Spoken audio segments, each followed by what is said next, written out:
সম্প্রতি এক্সে একটি পোস্টার ঘুরছে যেখানে দাবি করা হচ্ছে যে ইরানের কাছে ইসরায়েলের উচ্চপদস্থ নেতৃবৃন্দের একটি ফাঁসি তালিকা রয়েছে। এই তালিকায় ইসরায়েলের প্রধানমন্ত্রী বেনিয়ামিন নেতানিয়াহু, প্রতিরক্ষা মন্ত্রী ইয়োভ গ্যালান্ত এবং সেনাবাহিনী, নৌবাহিনী ও বিমান বাহিনীর কমান্ডারদের নাম অন্তর্ভুক্ত রয়েছে।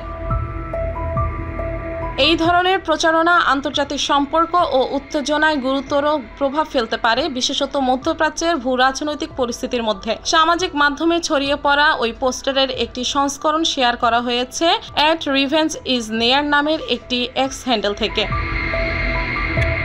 এই পোস্টার সম্পর্কে এখনো পর্যন্ত ইরান বা ইসরায়েলের কোনো সরকারি প্রতিক্রিয়া আসেনি। তবে প্রতিবেদনে বলা হয়েছে ইরানের সামরিক গোয়েন্দাদের মধ্যে গুঞ্জন রয়েছে যে ইসরায়েলের প্রধানমন্ত্রী বেনিয়ামিন নেতানিয়াহু সরাসরি লক্ষ্যে না হলেও ইসরায়েলের অন্যান্য সিনিয়র নেতাদের লক্ষ্যবস্তু করা হতে পারে।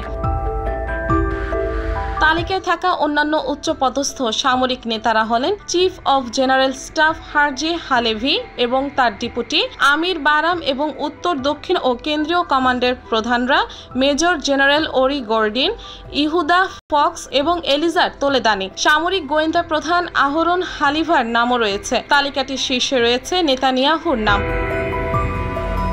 এই তথ্য অনুযায়ী ইরান ও ইসরায়েল সরকারের পক্ষ থেকে পোস্টারটির বিষয়ে এখনো পর্যন্ত কোনো আনুষ্ঠানিক প্রতিক্রিয়া জানানো হয়নি। তবে ইরানের সামরিক গোয়েন্দাদের মধ্যে সমালোচনা রয়েছে যে ইসরায়েলের সিনিয়র নেতাদের লক্ষ্যবস্তু করা হতে পারে, যদিও নেতানিয়াহুর নাম উল্লেখ করা হয়নি। NY Bangla news.